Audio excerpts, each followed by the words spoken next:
Hello, friends. Good evening, everyone. So, myself, I am Dr. Vishweshwaran, and I am currently working as a consultant in interventional pulmonology and sleep medicine at Yashoda Hospitals, Malakpet in Hyderabad.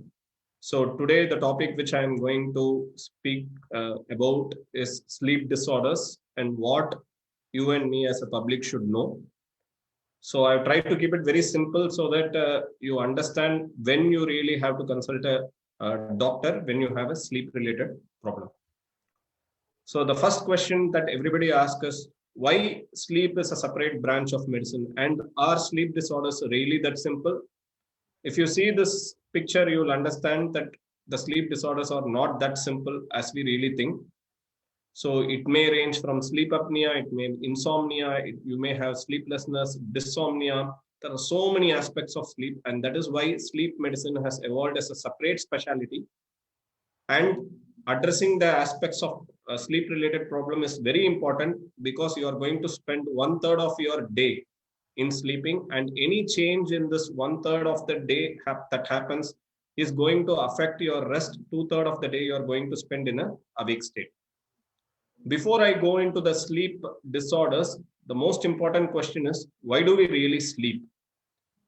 As we all know that sleep is a normal recurring state. It recurs every day, like every day you're going to go to sleep, and it is characterized by a loss of responsiveness to the external environment. That means when you're going to sleep, you are not influenced by what is happening around you, and you are in almost in a state of complete unconsciousness. But the most important thing to note is this sleep is not as passive as we think. It is an active physiological state. Why it is called as an active physiological state? Because so many changes happens in your brain, in your metabolic functions, and in your heart related functions, and in your respiratory functions. So understanding sleep disorders is very important because your disturbance in sleep can have an effect on your neural function, can have an effect on your metabolic function, can affect your heart related functions, and it can even affect your respiratory function. So before, the most important thing which we have to understand is referred to as the sleep hemostasis. That means how does your sleep gets regulated? It is not a very simple process. There is a complex neuronal circuit in the brain which helps to maintain the sleep hemostasis so that your body gets tuned that this part of the day I should go to sleep, and this is the part of time of the day I should get awakened from sleep. It is not a simple process. It is a process that recurrently happens in your brain on a day-to-day basis. This is what we refer to as the sleep homeostasis. So there are two things that can happen to you. One, you may be deprived of sleep, or two, you may have an excessive sleep. When you get deprived of sleep, you have something referred to as a sleep debt. Let's say, for example, you are supposed to sleep for 8 hours a day, but consistently for 5 days you are sleeping for only 6 hours a day. That means you have a sleep depth of 10 hours. So whenever you go, you find a time to sleep. During that time, you are going to try to compensate for this 10 hours of sleep. This is what we refer to as the sleep depth. So whenever there is a sleep depth, there is a compensatory pressure to sleep. This you would have noticed, for example, if you are doing a night duty, the next day when you go to sleep, you are going to have a long sleep. That is because your body wants to cover up for the hours of sleep that you have lost in the form of a sleep debt. And this will also result in an increase in the sleep intensity and duration. The next one is called as an excessive sleep. For example, if you are going to sleep on a weekend for a long period of time, then probably the next day when you wake up and you in the evening again you go to sleep, you will find that your sleep propensity decreases and your amount or the duration of the sleep also decreases. So all these are determined by what? It is all determined by a complex neuronal circuit in your brain, which determines at this point of the time you are supposed to go to sleep, and this is the point of time when you should awaken from your sleep. And the interesting fact to note is sleep is not uniform, and the sleep physiology changes with age. If you see a kid who is just born, it sleeps almost for 16 hours a day because your sleep is a restorative process wherein all your neuronal circuits, everything forms. So that is why children sleep for a longer duration of time. Whereas if you see a normal adult, they sleep only for 7.5 hours to 8 hours per day. And when you go to an advanced stage, you will find that you are not able to sleep in a deep sleep for a long period. That is when you start having a decline in the deep sleep. You will start having more frequent awakenings. Your sleep may get fragmented. And one important problem which I will be addressing later is referred to as an obstructive sleep apnea that will become more prominent as you age. So there is a lot of, as I previously said, the sleep hemostasis is maintained by a circadian rhythm. And this is how your circadian rhythm clock will work. For example, let's start with 12 o'clock midnight. At 2 a.m., you will be probably having your deepest sleep. And at 4 a.m., you will be having the lowest body temperature possible. And at 6:45, there will be a sharpest rise in your blood pressure. And at 7:30, your melatonin secretion stops. So melatonin is one of the most important hormones in the brain that will induce sleep. So at 7:30 a.m. in the morning, your melatonin stops. That is why you wake up from your sleep. And at 10 o'clock, you will be in the height of your alertness. Then comes at 2:30 in the afternoon, your coordination will be at best. At 3:30 in the afternoon, you will have a fast reaction time. And at 5 o'clock in the evening, you will have a greater cardiovascular efficiency and muscle strength. That is when you try to work out in evening gyms. At 6:30 in the night, you will be having the highest blood pressure because your cortisol levels, everything will be high. And at 7 o'clock, your body temperature, you will be having the highest body temperature. And again at 9 o'clock in the night, your melatonin starts secreting. That is when you tend to fall asleep. So it is a very complex process that happens in your brain unconsciously, but this is what determines how much quality of sleep and how much quality of sleep you maintain during your sleep cycle. So what is a normal sleep? To begin with, you need to understand we have two types of sleep. One is called as a rapid eye movement sleep, and another one is called as a non-rapid eye movement sleep, or the NREM sleep. So these NREM sleep are characterized by synchronized EEG activity. That means your brain activity will be very low and your muscle will go into a state of complete relaxation. You will have a decrease in your heart rate. You will have a decrease in your blood pressure and even your tidal volume. Tidal volume means how much of the air that you are inhaling with every breath. That will also decrease. So this is actually your restorative part of your sleep cycle. That is what we refer to as the NREM sleep. This is then followed by what we call it as the REM sleep. REM means rapid eye movement sleep. And this is called as a paradoxical sleep. Why? Because you are sleeping, but your brain activity will resemble your wakefulness. And there will be a desynchronized EEG activity. And there will be phasic events such as called as the REM, which means your eyeballs will move. That is called as a rapid eye movement. And there will be a burst of muscle activity. You will enact your dreams. For example, in your dream, you will be like all your muscles will be acting. But in a reality note, your body will be paralyzed. And this is the part of the sleep that is characterized by excessive dreaming. So whenever you sleep, if you have a good pattern of sleep, you will first fall into the non-REM sleep stage 1, which will then progress to the non-REM sleep stage 2, and then to stage 3, and then you will have a REM sleep cycle. This cycle keeps repeating again and again, and that is how your sleep is happening throughout your night. But why God has given us one thing called as a non-REM sleep and another is REM sleep? That is because there is a lot of physiological things that are happening in our body. When you have a non-REM sleep, there is something called as a parasympathetic tone. Parasympathetic tone means it will put your body to more of a rest. Whereas in your REM sleep, you will have an increase in the sympathetic and the parasympathetic activity. In your non-REM sleep, your heart rate will be low, your blood pressure will be lower. Whereas in your REM sleep, your heart rate will be irregular and there will be maybe an increase in the blood pressure. When it comes to the respiratory system, there will be a mild decrease in the respiratory drive in response to hypoxia and hypercapnia. And even your respiratory rate decreases in a non-REM sleep. Whereas in a REM sleep, there will be a significant decrease in the ventilatory drive in response to hypoxia and hypercapnia. That means even though your body oxygen goes very low, you will not breathe. That is what happens during your REM sleep. And it is characterized by increase in the respiratory rate. Similarly, in your non-REM sleep, your temperature will be low. and your dreaming becomes less in your non-REM sleep, while you will have more active dreaming during the time of the REM sleep. And this pattern of the REM sleep, non-REM sleep, stage 1, stage 2 also varies with age. If you see this graph, when you are 5 years old, you have a lot of deep wave sleep. That is, we call it as the slow wave sleep, SWS. If you see the dark blue color, it is more when you are younger in age. And as you become old, this slow wave sleep gradually decreases.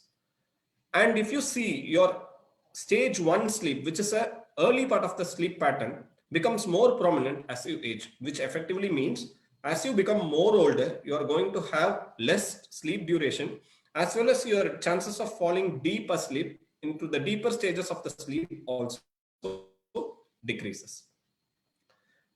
Having known what is sleep and how does it really work, what are the sleep problems I should really know? The first and the important problem what you have to recognize is sleep problems are very, very common. And almost 1/3 of the population are affected by some sort of the sleep disorders. But the point is, since it occurs during sleep, none of us give importance to it. And we keep treating ourselves with medicines for feeling depressed, for feeling lethargic, for feeling having lack of energy in the body with medicines. But actually, we need to go into the deeper aspects. We need to go and understand what is happening during sleep. If you see the ICD coding, which is a scientific coding for sleep, there are numerous causes of sleep related problems. It is not just OSA or it's not just insomnia. It can be in the form of insomnia. There are nearly almost 6 to 7 varieties of insomnia. It can be because of hypersomnia. It can be because of narcolepsy. It can be because of idiopathic hypersomnia with long sleep time, obstructive sleep apnea, central sleep apnea. Simple snoring is also a sleep related problem. You can have circadian rhythm disorders, parasomnias, restless leg syndrome, nightmare disorders, and the list goes on and on. And you have as high as 80 different sleep disorders which may occur to you. So that is why sleep medicine has evolved as a specialty, and you need to have a proper understanding of what's happening during your sleep to correct it, and it has to be dealt properly. If not, it will decrease your daytime performance.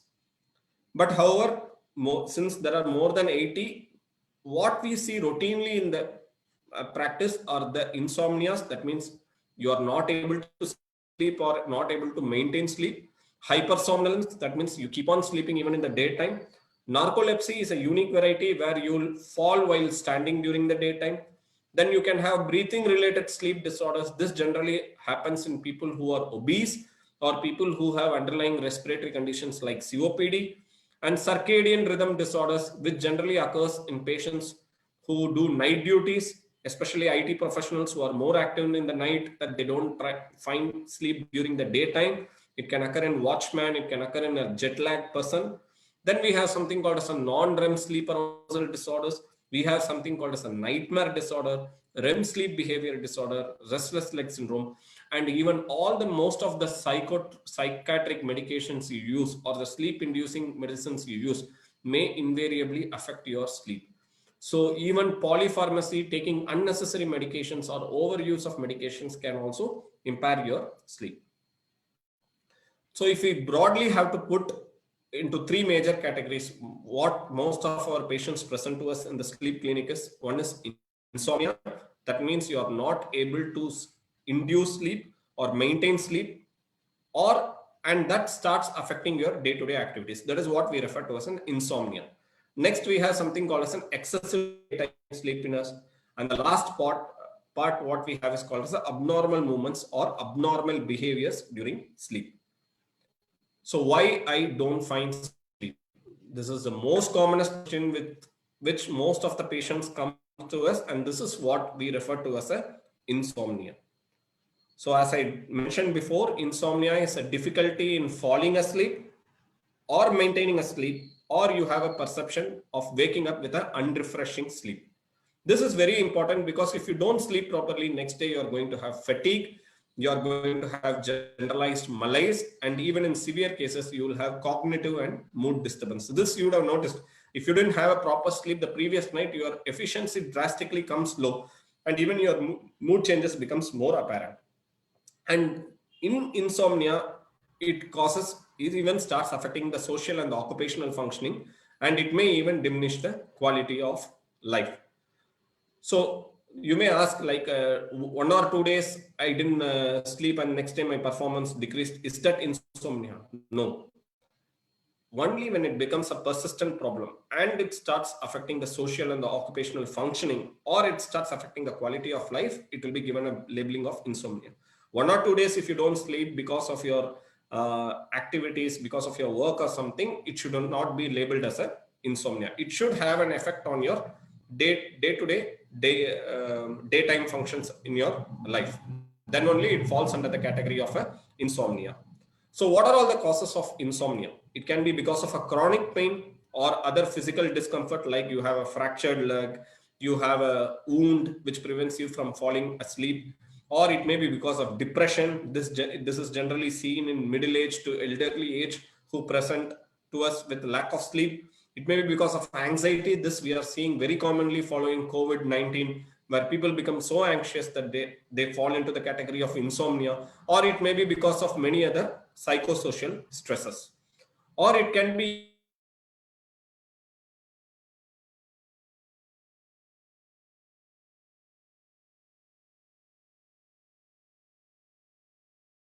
because of neurodegenerative disorders, steroids, bronchodilators, or even for that matter, antidepressants.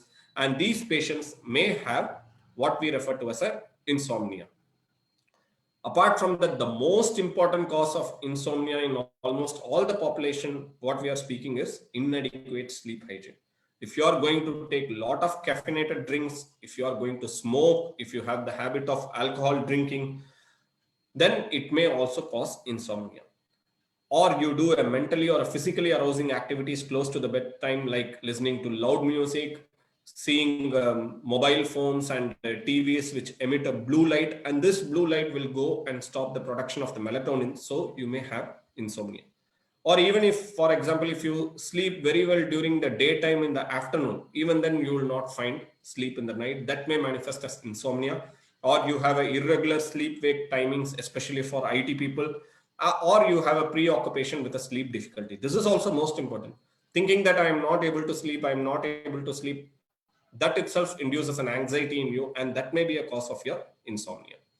So when you come to your doctor with a complaints of insomnia, the first and the foremost thing that your doctor asks for is what is referred to as a sleep diary. This is very important. You need to maintain a sleep diary at what point of time you're going to sleep, and at what point of time you're awakening, and at what time you usually awake during the daytime, and what made you to awake from the sleep in the middle of the night. This is very important because all these insomnias follow a characteristic pattern, and understanding this pattern is very important for your treating doctor to understand what is the triggering cause for your insomnia. And apart from that, we have many other things like an actigraphy, which is a machine that determines like how many hours you have spent in rest and in activity during the weekdays. This may give us some idea about how your sleep is happening. And in certain cases where your insomnia might be because of an underlying obstructive sleep apnea, we may even need to go for a sleep study. And one important component of treatment of your insomnia, I know that many patients of us are on medications for sleep-inducing agents, but beyond that, there is a therapy that is what we refer to as a cognitive behavioral therapy. So it is your thoughts that drive your feelings and emotions, and changing these thoughts using a cognitive behavioral therapy by the professional psychologist can bring about a great change in your sleep quality and may cure you of insomnia. The next component is excessive daytime sleepiness. Why do you really have an excessive daytime sleepiness? For example, if you didn't sleep, if you have a lack of adequate sleep, even then you can have an excessive daytime sleepiness. And it has been noticed that you, if at all you cannot sleep for at least 8 hours, at least you need to sleep for 4 to 5 years, because anything less than 4 to 5 years, you are going to have difficulty in keeping you awake in the daytime. And the most common cause of the excessive daytime sleepiness in sleep disorder clinics is what we refer to as a obstructive sleep apnea.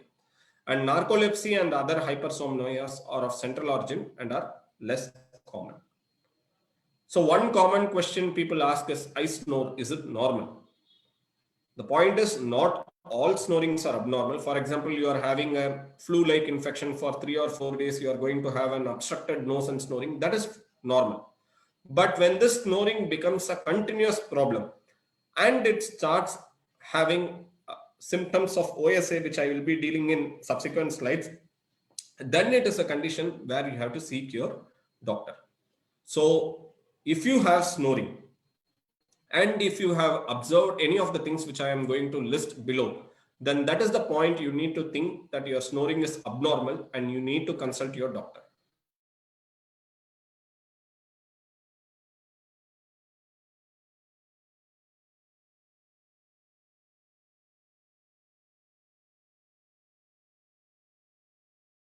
One, witnessed breathing pauses during associated with a sore throat upon awakening, or it is associated with a restless sleep, or it is associated with a gasping or choking at night, or you have a high blood pressure, you have a chest pain at night, and your snoring is so loud that it starts disrupting your partner's sleep. And in case of children, if they snore and they have a poor attention span or a behavioral issue or a poor performance in school, then that is the point where your snoring needs a formal evaluation by a sleep physician to really say whether your snoring is just a normal phenomenon or it may be indicative of an underlying major health disorder. So the most important thing we as pulmonologists routinely see in our clinic is referred to as an obstructive sleep apnea. So obstructive sleep apnea, the word clearly mentions everything. Obstructive, definitely there is going to be a site of an obstruction. Sleep apnea means there is a complete stop of breathing, cessation of breathing. And hypopnea means there's a partial cessation of breathing. And this occurs due to the obstruction of the upper airway during sleep. And when it is seen, it is generally associated with a fall in the oxygen levels, which we call it as oxygen desaturation, and it may be associated with a recurrent arousal. And the prevalence can be as high as 4% in men, and it can be 2% in women. And why this obstructive sleep apnea happens? This is because you have, as you can see from this diagram, you have something called as a below your palate. Palate is a portion of the you have two palates, one is a hard palate and a soft palate in your mouth. Below this portion, we have a very narrow region, which is called as the retropalatal region. And behind your tongue, we have something called as a retroglossal region. When you lie down, if your tongue goes back, and like if you can see from here, if you have an elongated palate, then it will cause a constriction of your retropalatal region. And when you lie down, when there is an increase in the fat accumulation, there is a downward angle of the geniohyoid muscle, a muscle that maintains the tone of your tongue. When that happens, it will go and constrict the retroglossal region. When these two happens, it will cause snoring and it will cause obstructive sleep apnea. In other words, in generally patients who are lean can also have obstructive sleep apnea. That is because of anatomical abnormalities. For example, your chin has to be like this, but if your chin is pushed backwards, then automatically your retroglossal region and in the retropalatal region may get narrowed, and that may result in a obstructive sleep apnea. And even for patients who have a short neck with an increase in the fat in the lateral pharyngeal wall, they may also present to us with obstructive sleep apnea. Why I am speaking so much in detail about obstructive sleep apnea? Because whenever such obstruction happens, we have something called as an intermittent hypoxia. That is, the oxygen levels in your body comes down. And since you are not able to breathe because of the obstruction, you have fragmentation of your sleep. And this will cause lot of pressure changes inside your chest. And this will all lead to lot of abnormal things like oxidative stress, your sympathetic nervous system getting activated, increase in the cardiac activity. All this will cause increase in your blood pressure. It will cause metabolic dysregulation. It will cause systemic inflammation. It will cause endothelial dysfunction and heart dysfunction. When all these things happen, then you may end up having a hypertension. You may end up having a diabetes. You can end up having a heart disease or a brain disease or even irregular heart pattern or even land up in heart failure. That is why snoring is not always simple, and you need to evaluate yourself for snoring when you have any of these problems. And who are all at a risk of developing this obstructive sleep apnea? Any patient who is overweight or obese, who is generally males, have a higher propensity to develop OSA, increase in age, or women who has attained their menopause, children who have tonsils, adenoids, and tongue, patient who have craniofacial abnormalities like your chin going backwards, and these patients generally have obstructive sleep apnea. And even if this is something which you can even do at your home, like when you ask the person to throw out their tongue and say ah, if you are able to see this ula structure, that is a hanging structure, then it is a class 1. You are at a lesser risk of developing OSA. When you are not able to see the tip, then you are at a class 2. You are at an increased risk. When you are not even able to see that structure, only the base you are seeing, then you are at a much higher risk. And when nothing is seen, that means you are at a very, very high risk of developing obstructive sleep apnea. So how does it really affect? It will cause increase in daytime sleepiness. It may cause frequent frustration or anger. It may cause difficulty in concentrating. It will cause greater risk of blood pressure, heart conditions, and stroke. And it may cause an increased risk of behavioral problems like aggression or learning problems in children. And it may, since you sleep even during the daytime, it may cause an increased risk of a motor vehicular accident due to lack of sleep. So just to sum up what we have seen in obstructive sleep apnea, you may be associated, if you have an obstructive sleep apnea which is untreated, you may have an increase in the chance of a stroke or a cardiac problem, high blood pressure, road traffic accident, even death, snoring, depression, hormonal disruption, and even memory related problems and diabetes.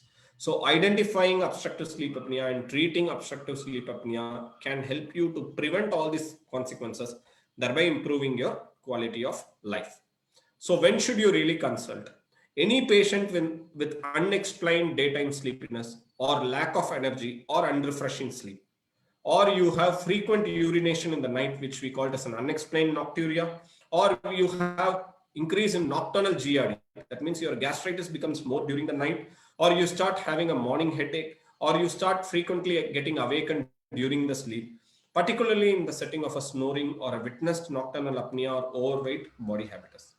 And even in asymptomatic patients, if you are a pilot or you are involved in a high risk profession, then even if you are asymptomatic, you need to get yourself screened with a sleep study to find out obstructive sleep apnea.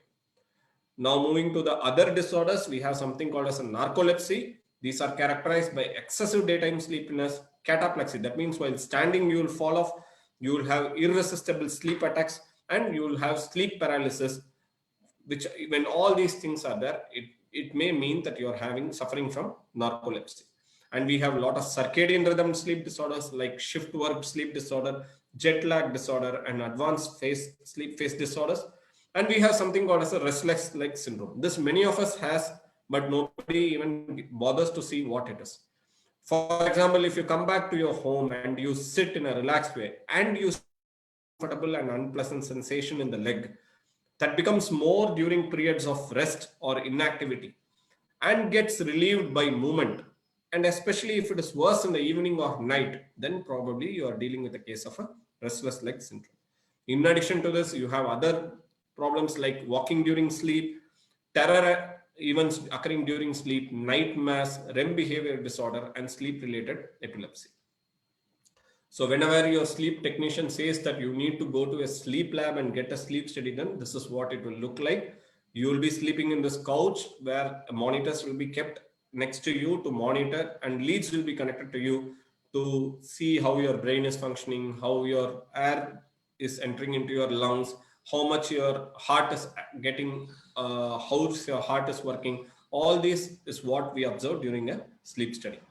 And this sleep study and the standard test to diagnose a sleep study is, we call it as a laboratory based polysomnography. That means you have to come to the hospital, get admitted in the sleep lab and get evaluated, where we will be measuring your airflow, we will be measuring your respiratory effort, we will be measuring your oxygen hemoglobin saturation, we will keep a microphone to record your snoring, and we will look into all the stages of sleep and arousal. We look into your heart activity using ECG, we look for your body position and leg movement.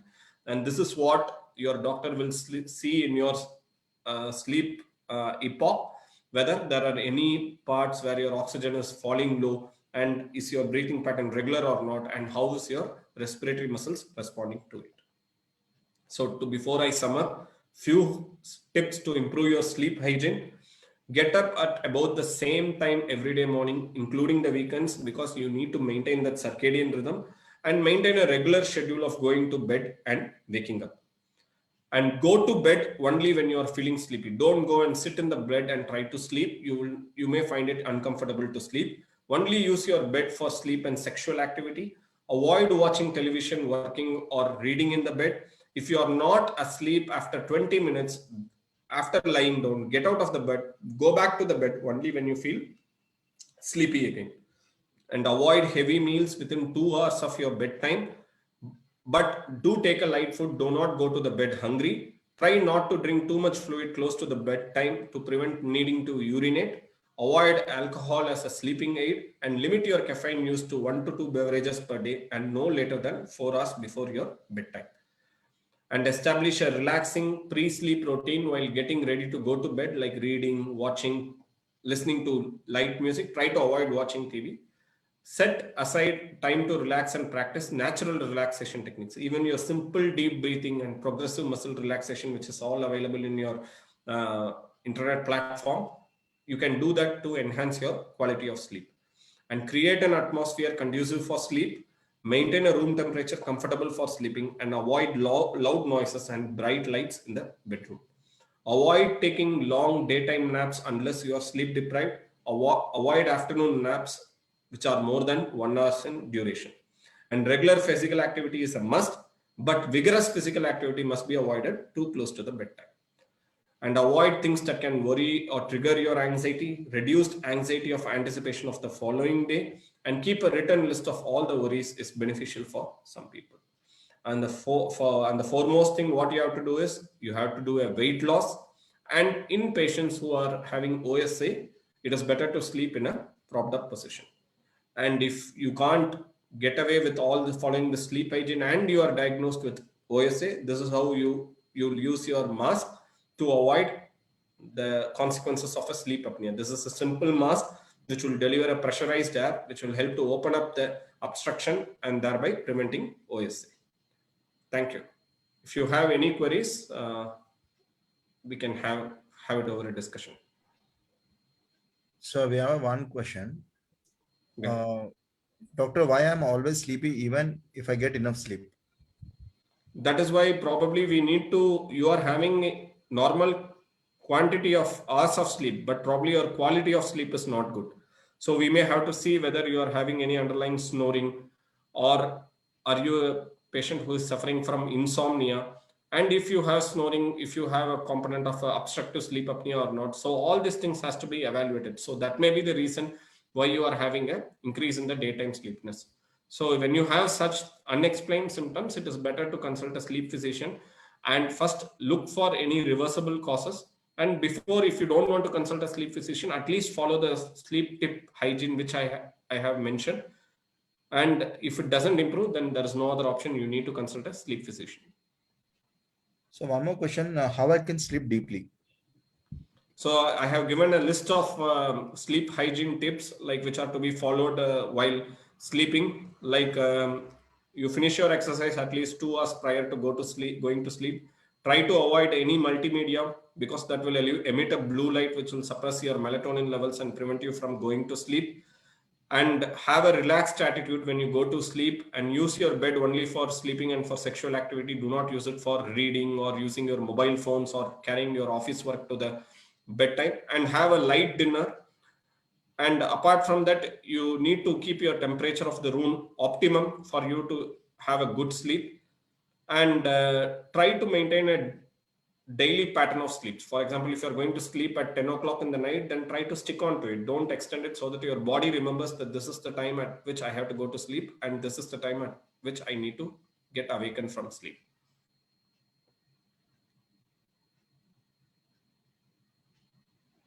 Pawan, So one more question.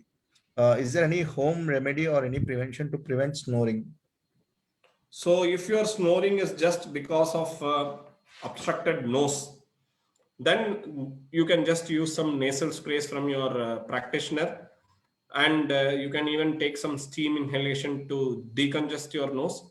And you can just, while lying down, you keep at least 2 pillows below your head and try to turn to one side of the body to sleep. These are few things which you can try, but this is just only for a case of a simple snoring. When your snoring starts affecting your sleep and starts affecting your day-to-day activities, then it may indicate that there may be an underlying problem in the form of a obstructive sleep apnea, and that will require a formal evaluation. We are done with the questions, sir. Yeah. Okay, Pawan. Thank you. Yeah, thank you, sir.